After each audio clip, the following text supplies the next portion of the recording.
Hi guys! If you haven't listened to last week's episode, I strongly suggest you do because this episode goes hand in hand with last week's. I will provide a little bit of context. So, for last week's episode, I basically realized the biggest obstacle I have that's not letting me lose weight is my belief that I can't lose weight. So, I was trying to figure out where did that belief come from, and I did this really fun exercise with ChatGPT where I asked ChatGPT to ask me a question, wait for my answer, and then ask me another question. We were able to identify where this belief is coming from and things I can do to break it down. I did mention at the end of last week's episode that after doing that exercise, I was obviously going to journal about the whole conversation, which is what I've been doing today. I feel very proud of what I've been writing, so I wanted to share that for this week's episode. So I do remember always carrying this thought that I couldn't follow a diet perfectly or I couldn't exercise every day. I've also realized that's exactly what weight loss means to me. If you were to ask me how do I lose weight, you lose weight by following a diet perfectly and by exercising every day. So it goes like perfect diet equals weight loss. Me does not equal perfect diet, meaning that me does not equal weight loss. So because I cannot do a perfect diet, I cannot lose weight. Does that make sense? This ended up bringing me back to a conversation I had with my mom after a fight I had with my dad in 2019. And I just remember my dad making comments about how when we went on vacation, he never saw me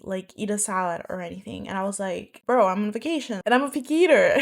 What are you expecting? I remember crying to my mom, telling her I just can't do this anymore. And what's really devastating about remembering that is that I felt like I was carrying such a burden and I finally let myself cry. I didn't really have the space or the time to actually cry about how I was feeling. I think I was just accumulating my feelings and just holding them inside. And then that day, the fight with my dad just kind of broke me. So I cried everything that I hadn't cried in weeks, months, maybe even years. What really breaks me from that memory is that I remember how it felt. I let it all out, I cried, but then I wiped my tears and then I just continued that unhappy lifestyle where I was stressing over food and just hating on myself. Even crying and expressing that I just couldn't do it anymore wasn't enough for me to actually stop because I just kept doing it. Obviously, I didn't do it because I wanted to.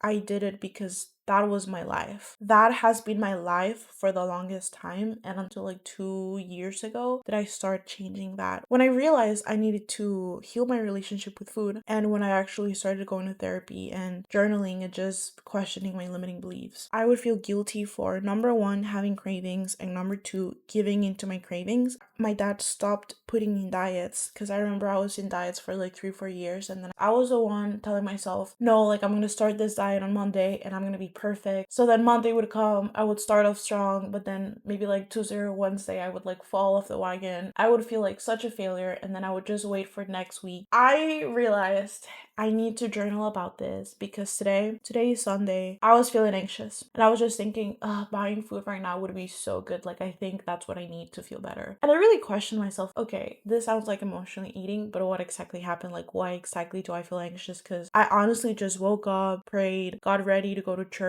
and then went to church. What happened in that span of time that made me feel anxious? And I feel part of your healing is regulating your nervous system. So when your nervous system is irregulated, you're probably gonna end up feeling anxious even if there's nothing happening. And I realized today is Sunday. I've spent years of my life starting diets every single week, giving myself permission on Sunday to eat everything because on Monday I would stop eating that for the rest of my life. So every Sunday I would end up buying food or I would end up binging. And I think I've done it so many times that my brain just kind of associates Sundays with feeling anxious and feeling like I need to binge. I've noticed that every Monday I feel a pressure of, okay, this is the start of the week. I have to start it perfectly. So I started questioning that. Throughout my life, I've started so many diets. I asked myself, what was I expecting would happen on Monday whenever I was planning to start a diet? So number one, following the diet perfectly. And I know I keep saying this all the time, and I'll probably keep saying it because that's one of the things that triggered me the most. It's the all or nothing mindset, the doing it perfectly because that was what was expected from me, and that's what triggers me the most. And following the diet perfectly is basically I get the diet and I see okay, this is for breakfast, snack, lunch, snack, dinner. I'm only allowed to eat eat what's in this paper. Only the servings that are in this paper. I cannot eat more than this every single day. So that was basically what I was expecting would happen on Monday. I was also expecting on having zero cravings. So just immediately never craving pizza again, never craving soda, never craving like any sweets, and then exercising every day. And I think a lot of people can relate to this because I know this is very much of like diet culture of you have to start your diet on like Monday and no mistakes. And I know that a lot of people fall off the wagon on like Wednesday and then they wait until Monday to start again. So it's like literally the day before the diet, you're this person who has a lot of cravings and has a lot of anxiety and just gets triggered by restriction. And then for some reason you think that on Monday that will just magically disappear. You will just become this brand new person that loves to follow the diet, loves to exercise every day, that has no complaints about cravings. So how does that happen? How do I go from the person I am on Sunday with cravings, with struggles, with hunger, to the person I want to be on Monday? Zero cravings, zero struggle, just perfect. How do I become that? And I think I never really understood that I was trying to become someone I really wasn't. I just thought I could just like flip the switch because that's what my dad made it seem. He made it seem like it'd be so easy. Like if I just tried, I would have it. If I just try to have zero cravings, I would stop having cravings. If I just tried to do the diet perfectly, I would do it with no problem. So I didn't think like I need to do certain steps to become that person. I honestly just thought I'll just magically become that person on Monday. I don't have a choice. Like I have to become that person on Monday. But that's the thing. I didn't have a choice when I was a child. I had to become that person for my dad. So I reflected on how cravings would most likely reinforce the idea that I was out of control and that I was food obsessed because that's what my dad made it seem. He made it seem like I was such a bad person who didn't care about their health just because I had cravings. And as a child, I just saw the term cravings. I saw his definition. I trusted my dad. So every time I had cravings, I would just go back to my dad's definition and use that to define myself. I would define myself as someone who was out of control, someone who could only think about food, someone who was obsessed with food, someone who just was all over the place. And that's why just having cravings, even if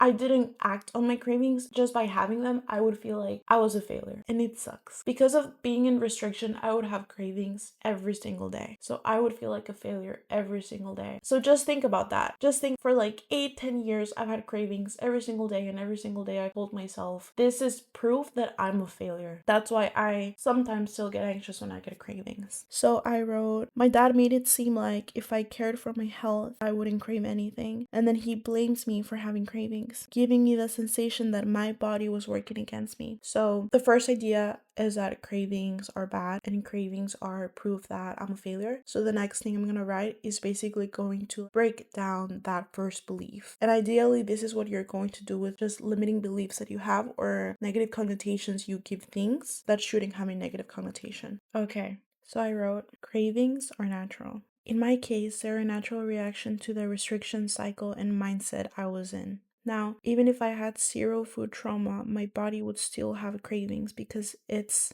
a way our body communicates with us. By eating full meals, I can reduce cravings because sometimes it's our body telling us that we need certain mineral or a vitamin. Everyone has cravings. Even my dad had cravings. And just because he hated himself for having cravings does not mean that I need to do the same. I've battled against cravings my whole life, and I realize now cravings will come and go. They won't just stop. Everyone has cravings, and everyone's cravings are different. This doesn't mean that I'm weak or that I'm out of control. It just means that I'm a human being. Next time I'm craving something, I will be curious and see what my body needs. The truth is, I don't think I would ever become that version of myself who could follow the diet perfectly or exercise every day. I've literally spent years of my life trying, and maybe I'm just not able because it's too triggering or too restrictive, but it just doesn't work for me. Even if it did work, I don't think I want to become that version. Because did I want to become that version of myself so bad because of me? Because that's what I wanted for myself, or because that's what my dad wanted for me? As an 11-year-old kid, was my dream being perfect at a diet, or was it just for my dad to love me? So far, I realized restriction just doesn't work for me. I have tried restrictive diets. I have tried restricting myself from food. I've tried indulging in food and throwing up. I've tried over-exercising, and it just doesn't work for me. It makes me feel unsafe. It is literally harming me emotionally, psychologically, physically. I I don't want that to be my life. I don't want to spend the rest of my life in restriction. And honestly, I don't think I've ever met someone who never struggles. The version of myself that never struggles, I don't think that's real. If you were to see me in the street and you were to see me in a cute outfit and a smile on my face, which is basically how I look like every day, you would never think, oh, she cried herself to sleep because she felt fat, or she cried herself to sleep because restriction is just killing her mind. I think I've met so many people that have no idea of the struggles I've had. And even like this podcast where I'm sharing my most intimate fears and basically what has made me cry so many nights throughout my whole life, I don't think people see that when they first see me. I don't think they can tell I have those struggles just as much as I see them and I don't know that they're struggling with something. Maybe they're struggling with their relationship they had with their parents, or they're struggling with a toxic partner they had, or bullying when they were in high school or in middle school, or there's always a struggle, you know? And that's the thing. I don't think I want to be the person who follows a diet perfectly and exercises every day. If I were to become that person, let's say 5 years ago, I was working on being on a diet again, and this time it actually worked. This time on Monday came in and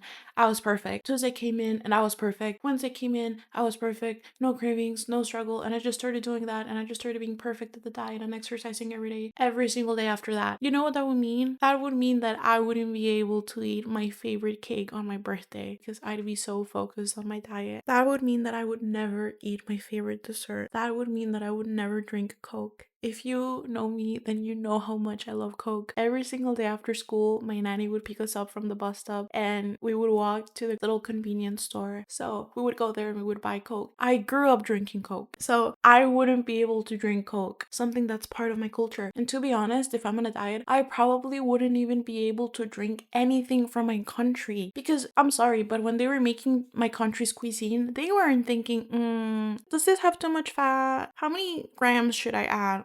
They were just thinking like, damn, this tastes good. I'm gonna add this to the plate. If you try every single plate from my country, you're gonna be obsessed because everything tastes so good. And if I was on a diet, following the diet perfectly, I wouldn't be able to eat any of that. That would also mean I would never enjoy a big Christmas meal with my family. They would be eating chicken and pork, and I would be eating just a salad on my diet. Food brings people together, and you're telling me because I'm so focused on the diet, I wouldn't be able to go out and celebrate with my friends? I'm sorry, but no diet is worth missing out on the joy of food. I'm not trying to like idolize food or say like, oh, food is the only thing that makes me happy. Obviously not, but food is one of the parts of life that brings you joy because you share it with friends, you share it with your family, you share it with your pets, you share it with your favorite show or this really fun movie you're excited to watch. You've seen in the movies when someone goes through a breakup, they are eating ice cream because to a certain level, it brings you comfort. Food is not the enemy. We literally need food to live every single day. And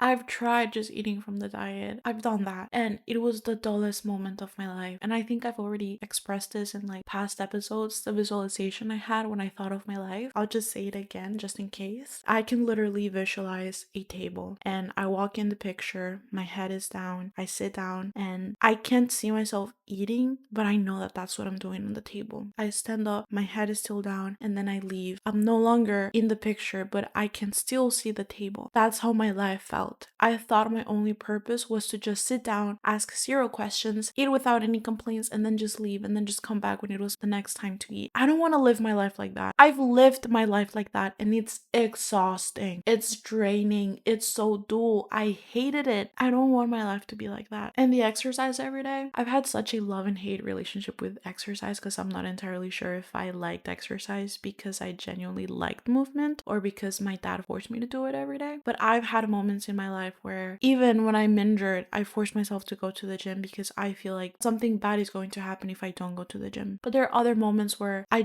feel so disciplined and I've built a habit and I go to the gym every single day, 5 times a week, and I feel so good with myself. It really depends. But most of my life, it has been a toxic relationship with exercise. And I remember, I think I've mentioned this before, when I was younger, a friend came over to my house and we were hanging out, and my nanny was like, "Did you exercise today?" I was like, "No, because my friend has been with me ever since I got here from school. I can't really exercise. And she's leaving in like 2 hours." And my nanny was like, "I don't know. Your dad is gonna come and then he's gonna be pissed and he's gonna scream at me because you didn't exercise, so you better exercise." And I had to exercise in front of my friend. We were in 7th grade. She was literally sitting on the bed just looking at me exercising. And I remember I told her like, "Oh, sorry about this. Like I have to exercise." And she'd be like, "Why? Why do you have to exercise?" She was confused. And that just stuck in my brain, like just being forced to exercise in front of my friend just so my dad wouldn't get mad at me. That's why I think even from the exercise aspect, it wouldn't be healthy, because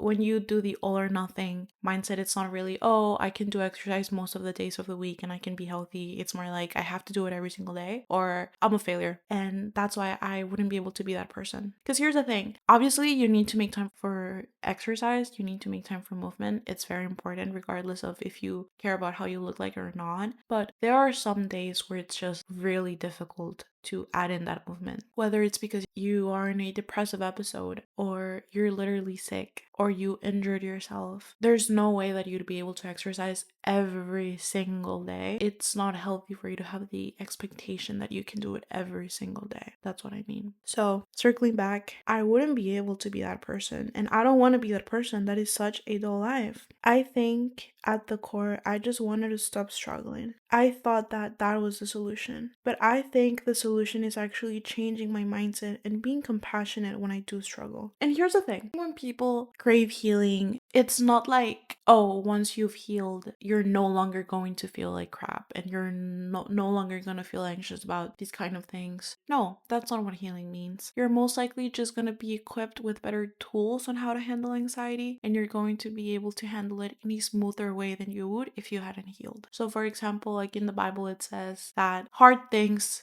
will happen to you. And some people assume that just because you become a Christian, your life becomes super easy and you're never going to face anything hard in your life. That's not true. God does not promise you a life free of hardships. It just promises you that He will be there for you and there with you when you're going through the hardship. So it's kind of like that in a sense. So an example would be like emotional eating. At first it's, oh, I feel anxious, I feel stressed, I think buying McDonald's would make me feel really good right now, so I'm gonna order McDonald's and I'm gonna feel better. And you just follow that cycle that every time you feel stressed or anxious, you end up buying food or you end up binging at home. So how do you break that cycle? How do you heal from that? The next time that you find yourself feeling anxious or stressed and you feel the urge of buying food, you're gonna pause and you're gonna question yourself, do I want to buy food because I'm hungry or do I want to buy food because I'm anxious? If it's because I'm anxious, what is making me feel anxious? How can I regulate myself? Because anxiety is basically just your brain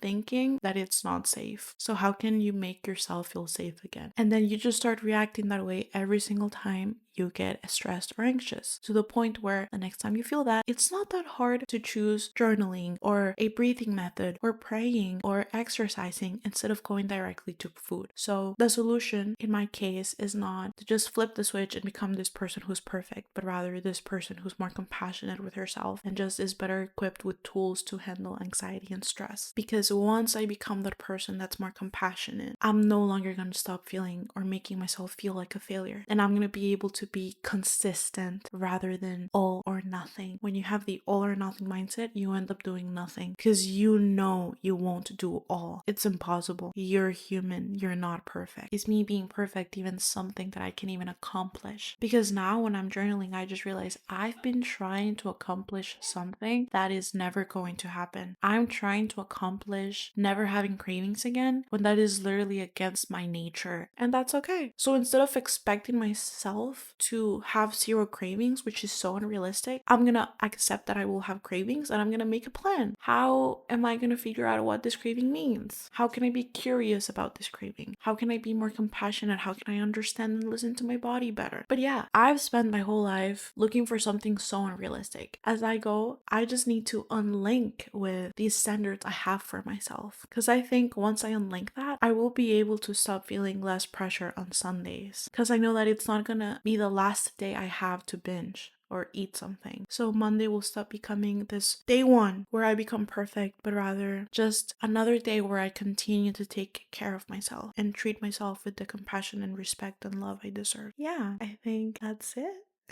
Thank you so much for listening. I appreciate it with all my heart. I'm sending all of you lots of love. I encourage you to check out all my episodes if you haven't listened to them. And yeah, mwah! God bless you, everyone.